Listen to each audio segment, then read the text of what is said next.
हरे कृष्णा। धृतराष्ट्र ने पूछा, संजय, जब अर्जुन ने युद्ध भूमि में भीष्म का वध करने की प्रतिज्ञा कर ली, तब दुर्योधन आदि मेरे मूर्ख पुत्रों ने क्या किया? अर्जुन सुदृढ़ धनुष बाण धारण करते हैं। इसके सिवा भगवान श्री कृष्ण उनके सहायक हैं। अतः मैं रणभूमि में अपने पिता गंगा नंदन भीष्म को उनके द्वारा मारा गया ही मानता हूँ। अर्जुन की उस प्रतिज्ञा को सुनकर अमित बुद्धिमान योद्धाओं में श्रेष्ठ महाधनुर्धर भीष्म ने क्या कहा? कौरव कुल का भार वहन करने वाले परम बुद्धिमान और पराक्रमी गंगा पुत्र भीष्म ने सेनापति का पद प्राप्त करने के पश्चात युद्ध के लिए कौन कौन सी चेष्टा की? वैशंपायन जी आगे कहते हैं, जन्मेजय, तदंतर संजय ने अमित तेजस्वी कुरुवृद्ध भीष्म से जैसा कहा, भीष्म जी ने जैसा कहा, वह सब कुछ राजा धृतराष्ट्र को बताया। संजय बोले, नरेश्वर, सेनापति का पद प्राप्त करके शांतनु नंदन भीष्म ने दुर्योधन का हर्ष बढ़ाने के लिए उससे ये बात कही, राजन, मैं हाथ में शक्ति धारण करने वाले देव सेनापति कुमार कार्तिकेय को नमस्कार करके आपकी सेना का अधिपति हुआ हूँ, इसमें कोई संशय नहीं है। मुझे सेना संबंधी प्रत्येक कर्म का ध्यान भी है, परंतु मैं भयभीत नहीं हूँ और तुम्हें भी भयभीत होने की आवश्यकता नहीं है। हमारे पास हमारी सेना में अत्यंत दुर्धर्ष रथी और अतिरथी हैं, जिनका सामना करना अर्जुन जैसे वीरों के लिए भी कठिन प्रतीत होता है। मैंने तुम्हें समस्त रथी और अतिरथियों के बारे में विस्तार पूर्वक बता दिया है। अर्थ इसका मतलब ये निकलता है दुर्योधन कि तुम्हें चिंतित होने की आवश्यकता नहीं है। परंतु दुर्योधन, ये जो तुम्हारा प्रिय सखा कर्ण है, जो तुम्हें पांडवों के साथ युद्ध के लिए सदा उत्साहित करता रहता है और रण क्षेत्र में सदा अपनी क्रूरता का परिचय देता है, बड़ा ही कटुभाषी, आत्म प्रशंसी और नीच है। यह कर्ण तुम्हारा मंत्री, नेता और बंधु बना हुआ है। ये अभिमानी तो है ही, तुम्हारा आश्रय पाकर बहुत ऊंचे चढ़ गया है। यह कर्ण युद्ध भूमियों में ना तो अतिरथी है, ना रथी ही कहलाने के योग्य है, क्योंकि ये मूर्ख अपने सहज कवच और दिव्य कुंडलों से हीन हो चुका है। ये दूसरों के प्रति सदा घृणा का भाव रखता है। परशुराम जी के अभिशाप से, ब्राह्मण की शापोक्ति से और विजय साधक उपयुक्त उपकरणों को खो देने से ये मेरी दृष्टि में अर्धरथी है। अर्जुन से भिड़ने पर यह कदापि जीवित नहीं बचेगा। यह सुनकर समस्त शस्त्रधारियों में श्रेष्ठ द्रोणाचार्य भी बोल उठे, आप जैसा कहते हैं बिल्कुल ठीक है। आपका ये मत कदापि मिथ्या नहीं है। ये सत्य है कि अर्जुन ने जो प्रतिज्ञा करी है वो प्रतिज्ञा पूर्ण करेगा, परंतु दुर्योधन जो ये सोचकर बैठा है कि कर्ण उसकी रक्षा करेगा, ये बात उसके लिए मिथ्या साबित होगी। द्रोणाचार्य जी आगे कहते हैं, यह प्रत्येक युद्ध में घमंड तो बहुत दिखाता है, परंतु वहां से भागता ही देखा जाता है। कर्ण बेशक दयालु है, पर प्रमादी भी है, इसीलिए मेरी राय में यह अर्धरथी ही है। यह सुनकर राधानंदन कर्ण क्रोध से आंखें फाड़ फाड़ कर देखने लगा और अपने वचन रूपी चाबुक से पीड़ा देते हुए भीष्म जी से बोला, पितामह, यद्यपि मैंने तुम्हारा कोई अपराध नहीं किया है, तो भी सदा मुझसे द्वेष रखने के कारण तुम इसी प्रकार पग पग पर मुझे अपने वाग्बाणों द्वारा इच्छानुसार चोट पहुंचाते रहते हो। मैं दुर्योधन के कारण ये सब कुछ चुपचाप सह लेता हूँ, परंतु तुम मुझे मूर्ख और कायर के समान समझते हो। तुम मेरे विषय में जो अर्थरथी होने का मत प्रकट कर रहे हो, इससे संपूर्ण जगत को निसंदेह ऐसा ही प्रतीत होने लगेगा, क्योंकि सब यही जानते हैं कि गंगा नंदन भीष्म कभी झूठ नहीं बोलते हैं। तुम कौरवों का सदा अहित करते हो। परंतु राजा दुर्योधन इस बात को नहीं समझते हैं। तुम मेरे गुणों के प्रति द्वेष रखने के कारण जिस प्रकार राजाओं की मुझ पर विरक्ति कराना चाहते हो, वैसा प्रयत्न तुम्हारे सिवा दूसरा कौन कर सकता है। इस समय युद्ध का अवसर उपस्थित है और समान श्रेणी के उदारचित राजा एकत्र हुए हैं। ऐसे अवसर पर आपस में भेद उत्पन्न करने की इच्छा रखकर कौन पुरुष अपने ही पक्ष के योद्धा को इस प्रकार तेज और उत्साह से नष्ट करेगा।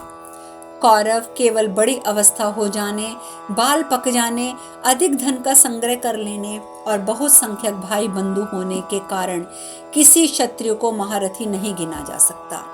क्षत्रिय जाति में जो अधिक बल हो वही क्षत्रिय माना जाता है, वही श्रेष्ठ माना जाता है।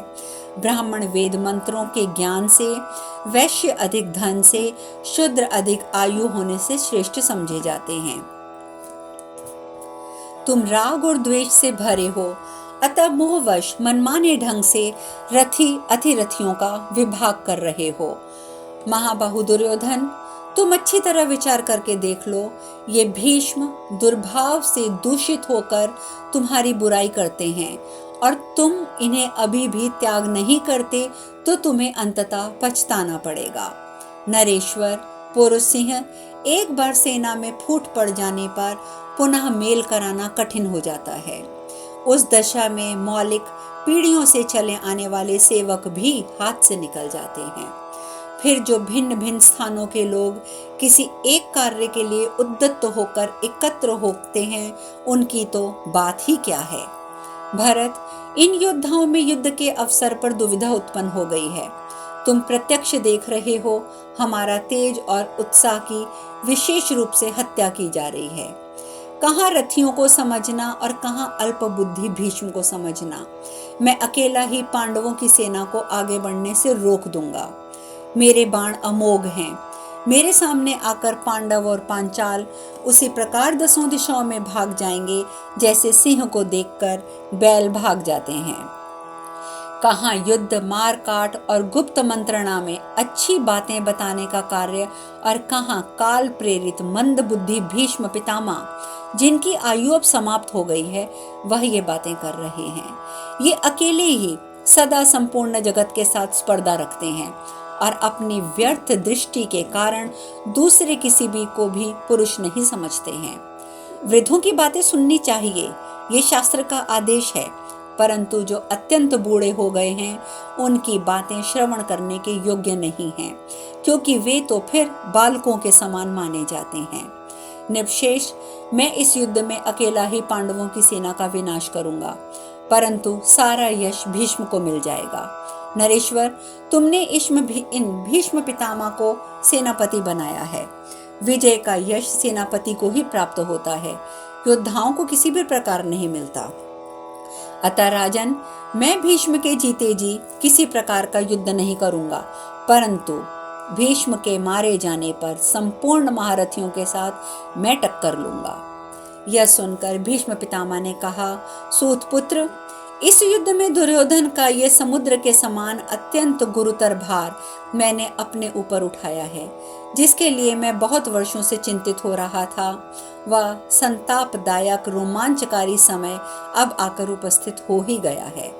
ऐसे अवसर पर मुझे ये पारस्परिक भेद नहीं उत्पन्न करना चाहिए, इसीलिए तू अभी तक जी रहा है। सूत कुमार, यदि ऐसी बात न होती तो मैं वृद्ध होने पर भी पराक्रम करके आज तुझ बालक की युद्ध विषयक श्रद्धा और जीवन की आशा एक ही साथ उच्छेद कर डालता। जन्मदाग्नि नंदन परशुराम जी मेरे ऊपर बड़े बड़े अस्त्रों का प्रयोग कर चुके हैं, परंतु वे मुझे पीड़ा ना दे सके। फिर तू तो मेरा कर ही क्या लेगा। नीच कुलंगार साधु पुरुष अपने बल की प्रशंसा करना कदापि अच्छा नहीं मानते, तथापि तेरे व्यवहार से संतप्त होकर मैं अपनी प्रशंसा की बात कर रहा हूँ। काशीराज के यहाँ स्वयंवर में समस्त भूमंडल के क्षत्रिय नरेश एकत्र हुए थे, परंतु मैंने अकेले केवल एक ही रथ पर आरूढ़ होकर उन सबको जीतकर बलपूर्वक काशीराज की कन्याओं का अपहरण किया था। यहाँ जो लोग एकत्र हुए हैं, ऐसे तथा इनसे भी बढ़ चढ़कर पराक्रमी हजारों नरेश वहां एकत्र थे, परंतु मैंने सम्रांगण में अकेले ही उन सबको सेनाओं सहित पराजित किया था। तू वैर का मूर्तिमान स्वरूप है। तेरा सहारा पाकर कुरुकुल के विनाश के लिए बहुत बड़ा अन्याय उपस्थित हो गया है। अब तू रक्षा का प्रबंध और पुरुष तत्व का परिचय दे। दुर्मते, तू जिसके साथ सदा स्पर्धा रखता है, उस अर्जुन के साथ समरभूमि में युद्ध कर। मैं देखूंगा कि तू इस संग्राम में किस प्रकार बच पाता है। तदंतर प्रतापी राजा दुर्योधन ने भीष्म जी से कहा, गंगानंदन, आप मेरी ओर देखिए, क्योंकि इस समय ये महान कार्य उपस्थित हो गया है। आप एकाग्रचित होकर मेरे परम कल्याण की बात सोचिए। आप और कर्ण दोनों ही मेरा महान कार्य सिद्ध करेंगे। अब मैं पुनः शत्रु पक्ष के श्रेष्ठ रथियों, अतिरथियों, रथ युद्धपतियों का परिचय जानना चाहता हूँ। कुरुनंदन, शत्रुओं के बलाबल को सुनने की मेरी इच्छा है। आज की रात बीतते ही कल प्रातःकाल युद्ध आरंभ हो जाएगा।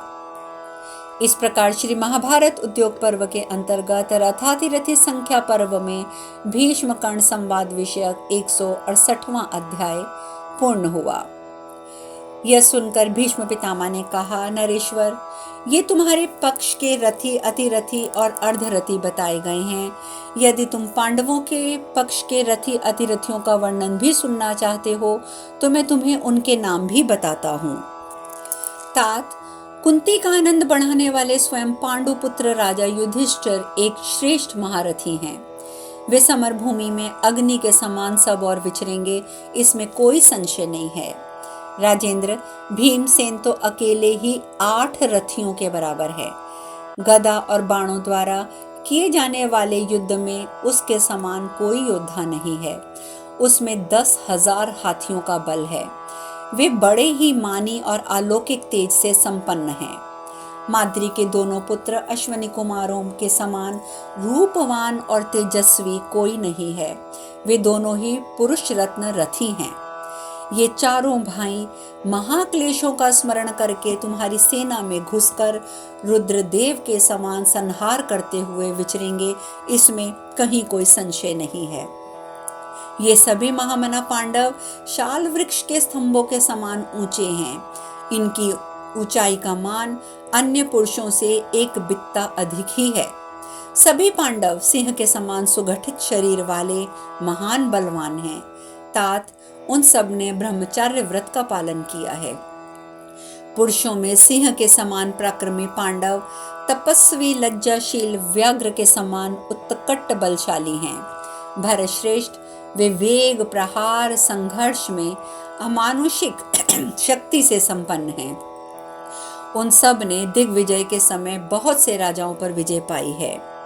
कुरुनंदन, इनके आयुधों, गदाओं, बाणों का आघात कोई भी नहीं सह सकता। इसके सिवा ना तो कोई इनके धनुष पर प्रत्यंचा ही चढ़ा पाता है, ना युद्ध में इनकी भारी गदा को उठा सकता है, और इनके बाणों का प्रयोग तो कोई भी नहीं कर सकता।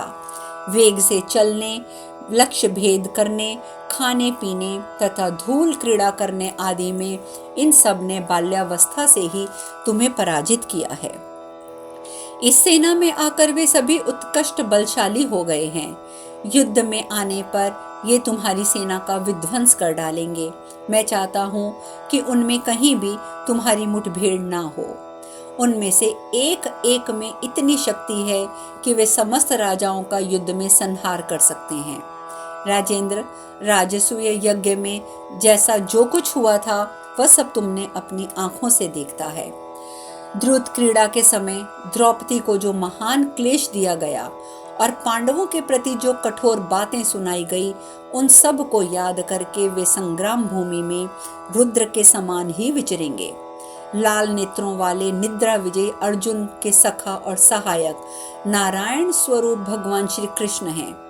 कौरव पांडव दोनों सेनाओं में अर्जुन के समान वीर रथी महारथी और कोई दूसरा नहीं है। समस्त देवताओं, असुरों, नागों, राक्षसों और यक्षों में भी अर्जुन के समान कोई नहीं है, फिर मनुष्यों में तो कैसे हो सकता है। भूत या भविष्य में भी ऐसा कोई रथी सुनने में नहीं आएगा।